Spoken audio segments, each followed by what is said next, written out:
Good morning everyone. Knowledge junction YouTube channel में आप सभी का स्वागत है। आज हमारा टॉपिक ऑफ डिस्कशन है रिप्रेजेंटेशन ऑफ वोल्टेज सोर्स। हम देखते हैं कि जो हमारा इलेक्ट्रिकल नेटवर्क है उसमें हमें वोल्टेज सोर्स देखने को मिलता है, करंट सोर्स देखने को मिलता है और डिफरेंट रेजिस्टेंसेस देखने को मिलते हैं सिंपल से किसी एक इलेक्ट्रिकल नेटवर्क में। अब वोल्टेज सोर्स आप सिंपली समझ सकते हैं कि कोई भी आपकी जो बैटरी है जो कि किसी भी सर्किट में कनेक्ट होने के बाद सर्किट में करंट को फ्लो होने के लिए क्या प्रोवाइड करती है, एक इलेक्ट्रोमोटिव फोर्स प्रोवाइड करती है जो फ्री इलेक्ट्रॉन्स होते हैं कंडक्टर में उन्हें। तो यहाँ पर उसी जो वोल्टेज सोर्स है उसे हम कैसे रिप्रेजेंट करते हैं किसी भी इलेक्ट्रिकल सर्किट में, तो उसके बारे में आज हम यहाँ पर डिस्कशन करने वाले हैं। तो फ्रेंड्स, अगर हम किसी वोल्टेज सोर्स को रिप्रेजेंट करें तो हम कैसे किसी वोल्टेज सोर्स को रिप्रेजेंट करेंगे, आइए देखते हैं। देखिए, अगर हम एक सिंपल सा नेटवर्क कंसिडर कर लें तो इस सिंपल से नेटवर्क में वोल्टेज सोर्स को रिप्रेजेंट हम कुछ इस प्रकार से कर सकते हैं। सपोज ये एक वोल्टेज सोर्स है, इस वोल्टेज सोर्स को हमने डिनोट कर लिया Vs से। इस वोल्टेज सोर्स के सीरीज में एक रेजिस्टेंस कनेक्टेड है जिसे हम डिनोट कर रहे हैं यहाँ पर Rs से। और ये जो वोल्टेज सोर्स है, ये वोल्टेज सोर्स कनेक्टेड है एक लोड से। लोड को आप कहेंगे यहाँ पर RL। ये आपने लोड से इस वोल्टेज सोर्स को कनेक्ट किया हुआ है। अब ये जो लोड टर्मिनल है, इस लोड टर्मिनल के अगर वोल्टेज को मैं रिप्रेजेंट करूं सपोज, तो मैं इसको VT से डिनोट कर देता हूं। और due to this voltage source, जो इस लोड टर्मिनल, जो कि ये दो पॉइंट्स कनेक्टेड किए हुए हैं, इस लोड टर्मिनल में फ्लो होने वाले करंट को मैं अगर IT से डिनोट कर लूँ, इंटू नहीं है, एक नोटेशन हो गया, क्योंकि करंट आपका फॉर्मूला आपने देखा I = Q/T होता है। तो मीन्स आपका करंट जो है किस पे डिपेंड कर रही है, टाइम पे डिपेंड कर रही है, flow of charge per unit time अगर आप कह लें। तो यहाँ पर हम रिप्रेजेंट कर रहे हैं इस टर्मिनल वोल्टेज को VT से और इस टर्मिनल पे जो करंट फ्लो कर रहा है उसको IT से। तो मीन्स ये आपका RL जो है ये लोड सेक्शन है, ठीक है। अब आप आ जाइए इस लेफ्ट हैंड साइड पे। इस लेफ्ट हैंड साइड पे हमें दो चीजें दिख रही हैं, एक वोल्टेज सोर्स Vs, एक रेजिस्टेंस Rs, जो कि इस वोल्टेज सोर्स के सीरीज में कनेक्टेड है। तो ये जो कंप्लीट कॉम्बिनेशन है जिसमें एक वोल्टेज सोर्स आपका एक रेजिस्टेंस Rs के साथ सीरीज में कनेक्टेड है, तो इसी कॉम्बिनेशन को हम बोलते हैं यहाँ पर प्रैक्टिकल वोल्टेज सोर्स। तो ये कॉम्बिनेशन क्या है आपका,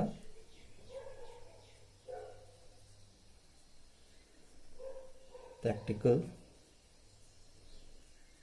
वोल्टेज सोर्स। अब ये जो रेजिस्टेंस होता है किसी भी प्रैक्टिकल वोल्टेज सोर्स में, इस रेजिस्टेंस का वैल्यू लो होता है, काफी स्मॉल वैल्यू का रेजिस्टेंस इस वोल्टेज सोर्स के सीरीज में कनेक्ट होता है। तो ये एक कंप्लीट रिप्रेजेंटेशन है किसी प्रैक्टिकल वोल्टेज सोर्स का।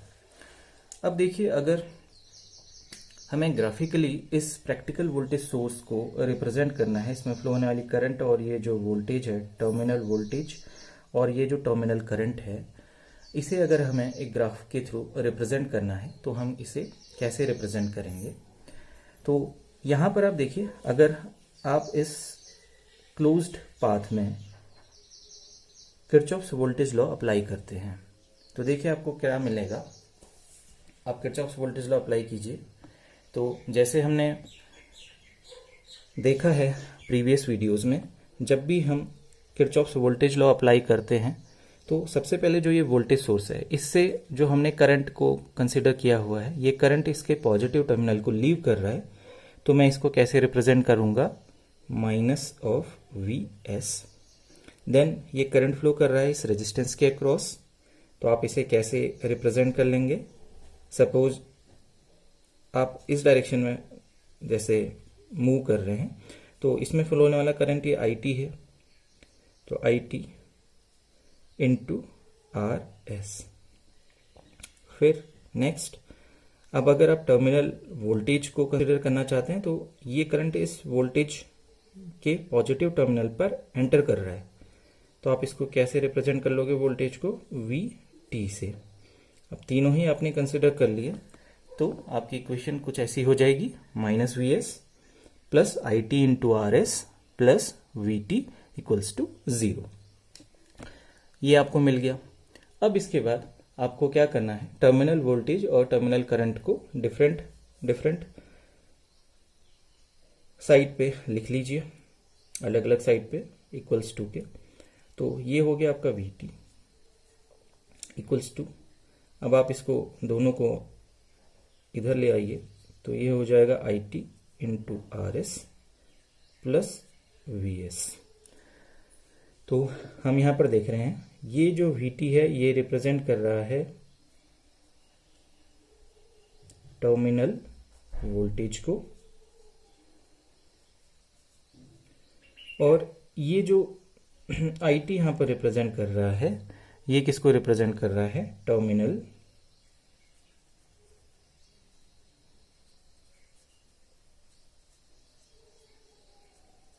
करंट को। तो टर्मिनल वोल्टेज और टर्मिनल करंट, ये हमने एक रिलेशन यहां पर फाइंड आउट कर लिया है। अब अगर मैं टर्मिनल वोल्टेज और टर्मिनल करंट के बीच एक ग्राफ प्लॉट करूं, तो देखिए आप ग्राफिकली इसे कैसे रिप्रेजेंट कर सकते हैं। तो आपने दो एक्सिस बना ली। फर्स्ट एक्सिस है आपकी जो आप IT से डिनोट कर रहे हैं, और इस एक्सिस को आप VT टर्मिनल वोल्टेज से डिनोट कर रहे हैं। देखिए आपने एक लाइन का इक्वेशन पढ़ा होगा simple, y equals to M into x plus C। Means एक आपका y एक्सिस है जो यहाँ पर मेरा VT है, ऐसे ये जो x है मीन्स x एक्सिस जो मैंने यहाँ पर IT से डिनोट किया हुआ है। अब देखिए इसमें ये जो टर्म m है ये क्या रिप्रेजेंट करता है? स्लोप। जो भी आपका लाइन है, अगर ये इक्वेशन ऑफ लाइन है तो इस लाइन का स्लोप,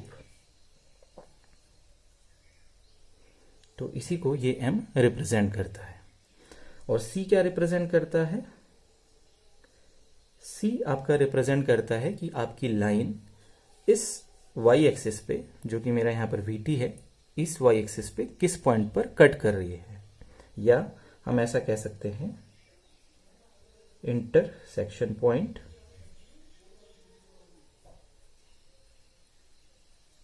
एट y एक्सिस।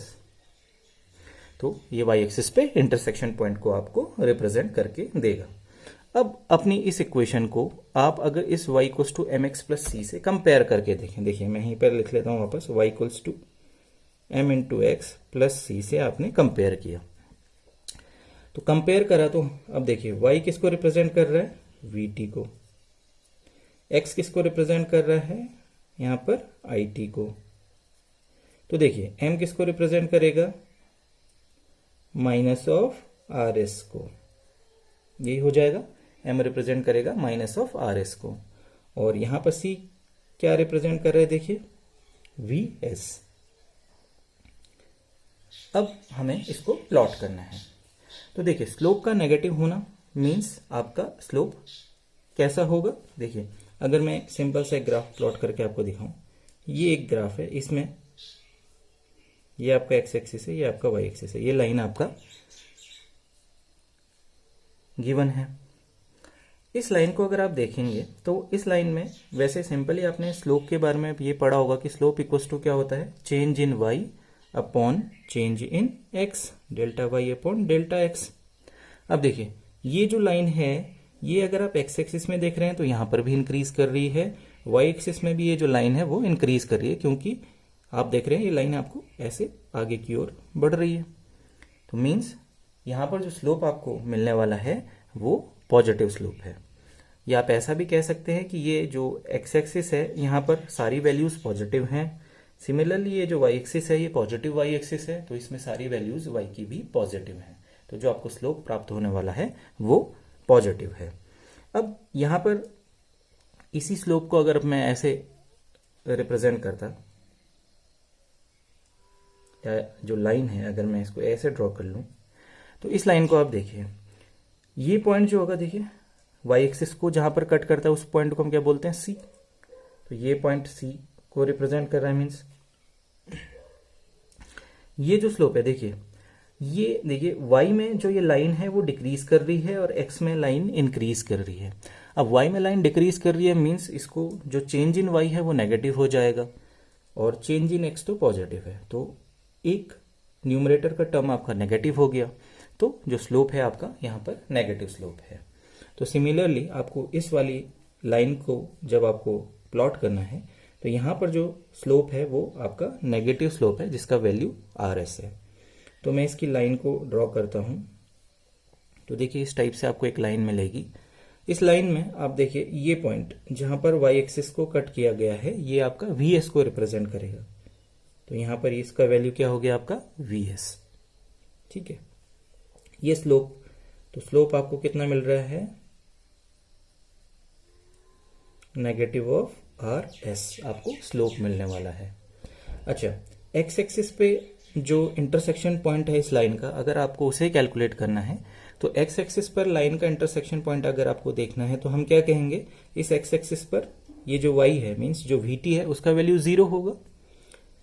मुझे इस एक्स एक्सिस पर इस लाइन के इंटरसेक्शन पॉइंट को फाइंड आउट करना है, तो किसी भी लाइन का इंटरसेक्शन पॉइंट अगर आपको किसी भी एक्सिस पे फाइंड आउट करना है तो आपको जो दूसरी एक्सिस है उसकी वैल्यू को 0 रखना होगा, क्योंकि अगर आप एक्स एक्सिस पे किसी भी पॉइंट को देखते हैं तो अगर मैं इस पॉइंट को ले लूं यहाँ पर, तो यहाँ पर x का वैल्यू तो मुझे मिलेगा लेकिन y का वैल्यू क्या है, यहाँ पर 0 है।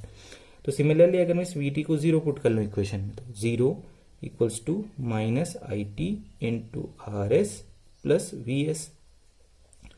तो आपको आई टी का वैल्यू चाहिए तो आई टी को आप इधर ले जाइए, I T into R S equals to V S. So from here we will get I T equals to V S upon R S. तो मतलब मुझे ये पॉइंट है इस पर आई टी का वैल्यू क्या है, we S upon R S है। तो ये मैंने जो है ग्राफिकली इस आइडियल वोल्टेज सोर्स को रिप्रेजेंट कर लिया। तो इतना आपको समझ आ गया होगा। अब ये तो बात हुई किसी प्रैक्टिकल वोल्टेज सोर्स की, ठीक है। अब इसी को आप ये भी बोल सकते हैं ये प्रैक्टिकल इंडिपेंडेंट वोल्टेज सोर्स है, तो आप इसे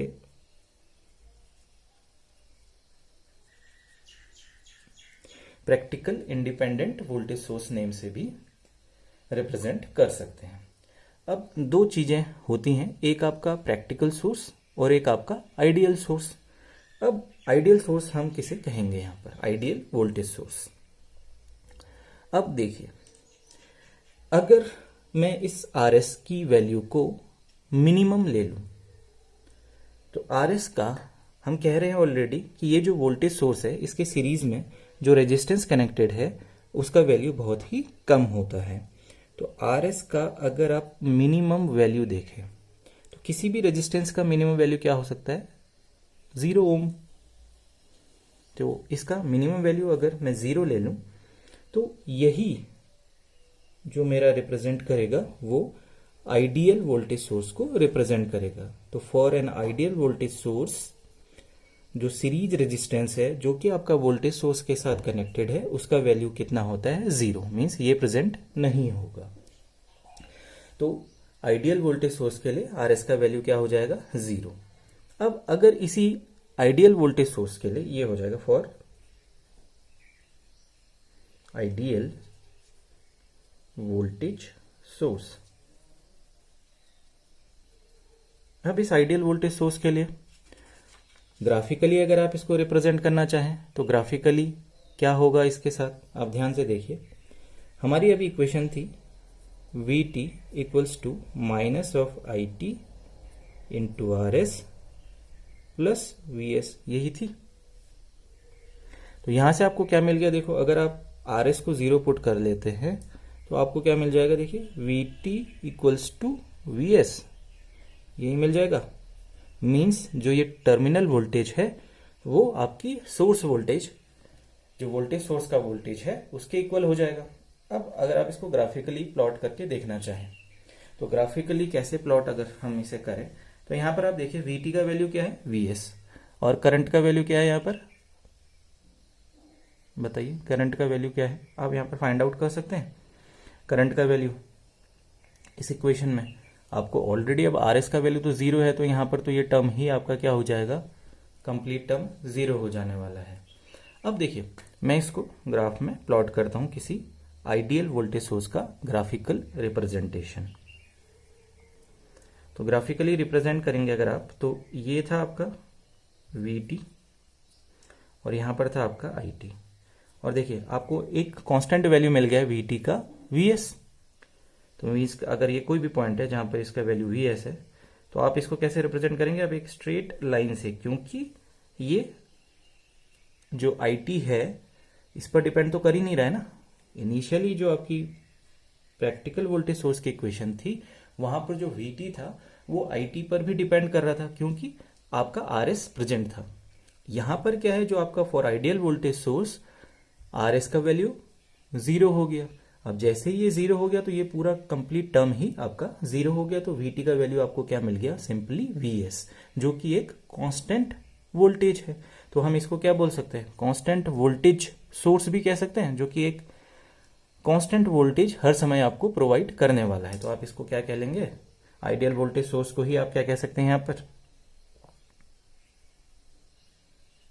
कांस्टेंट वोल्टेज सोर्स। तो इसे ही आपने क्या बोल लिया, कांस्टेंट वोल्टेज सोर्स। अब ये आपका आइडियल वोल्टेज सोर्स का ग्राफिकल रिप्रेजेंटेशन भी हो गया। अब यहां पर आपको अगर आपसे पूछा जाए कि जो स्लोप है Rs उसका वैल्यू क्या है, इस इक्वेशन में अगर आपको स्लोप का वैल्यू पूछा जाए तो स्लोप Rs अब 0 था, वो तो ऑलरेडी हमें पता है कि इसका मिनिमम वैल्यू ही 0 लेना था। तो Rs का वैल्यू 0 हो गया तो स्लोप का वैल्यू भी क्या हो जाएगा, यहां पर 0।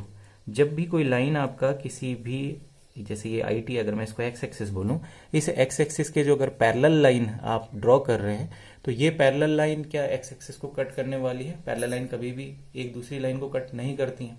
अब ये लाइन एक दूसरे को कट नहीं करने वाली हैं, तो जो आपका स्लोप होगा यहाँ पर स्लोप का वैल्यू क्या हो जाएगा, 0। ठीक, तो आप ये ध्यान दीजिएगा, अगर आप Vt को यहाँ पर रिप्रेजेंट कर रहे हैं वाई एक्सिस के करस्पॉन्डिंग, It को एक्स एक्सिस के करस्पॉन्डिंग अगर आप रिप्रेजेंट कर रहे हैं तो यहां पर जो आपको स्लोप मिलने वाला है, इस स्लोप का वैल्यू क्या हो जाएगा, 0। तो देखिए हमने एक आइडियल वोल्टेज सोर्स और एक प्रैक्टिकल वोल्टेज सोर्स दोनों के लिए ग्राफिकल रिप्रेजेंटेशन देख लिया। तो हमें अब क्या ध्यान रखना है, अगर कभी भी हमसे वोल्टेज सोर्स के बारे में पूछा जाए तो जो आइडियल वोल्टेज सोर्स होता है उसके लिए जो सीरीज रेजिस्टेंस का वैल्यू होता है वो 0 होता है। और अगर आप प्रैक्टिकल वोल्टेज सोर्स की बात करें तो प्रैक्टिकल वोल्टेज सोर्स को आपने कैसे रिप्रेजेंट करना होता है, एक वोल्टेज सोर्स और उसके सीरीज में एक रेजिस्टेंस जिसका वैल्यू लो होगा।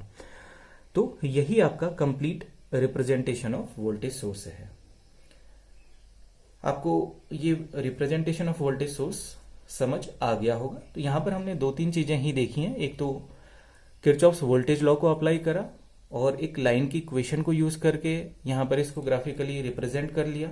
और ग्राफिकली रिप्रेजेंट करने के साथ हमने ये देख लिया कि जो हमारा आइडियल वोल्टेज सोर्स है उसके लिए जो स्लोप का वैल्यू है वो 0 आने वाला है, और जो प्रैक्टिकल वोल्टेज सोर्स है उसका जो स्लोप है वो नेगेटिव स्लोप है, और उसका वैल्यू क्या है, यही जो आपका सीरीज रेजिस्टेंस है वोल्टेज सोर्स के साथ कनेक्टेड Rs उसके इक्वल है। और जो आइडियल वोल्टेज सोर्स है उसमें आपका ये जो सीरीज रेजिस्टेंस Rs है वो प्रेजेंट नहीं रहता है।